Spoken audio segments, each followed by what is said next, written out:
ঘটনা সত্য, কিন্তু অনেক কথা তো মানুষ লেখাপড়া করছে, জানে, ঘটনা মনে আছে, কিন্তু ওই যে রেফারেন্সটা তো মনে থাকে না, রাবি সাবি মনে থাকে না, রাখা বড় কঠিন।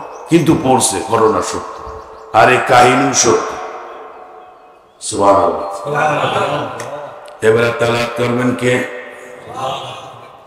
গোমাসে আমি দোয়া করে দেব। তালাক করবেন কে?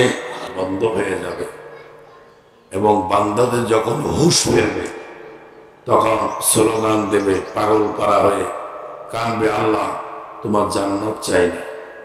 হুর গেলেমান সব ভুলে যাবে। জান্নাত বলতে আছে, হুর গেলেমান আছে, এন আছে, তেন আছে, সব ভুলে যাবে। আল্লাহ তুমি শুধু তালাক করো, আমরা শুনবো, আর কিছু লাগবে না। আমরা করতেছি না, উপরে আসমানও মিটিং জমে গেছে। তখন আল্লাহ পাক তার নিজের সুরে কোরআন তেলাওয়াত করবে। আল্লাহু আকবার।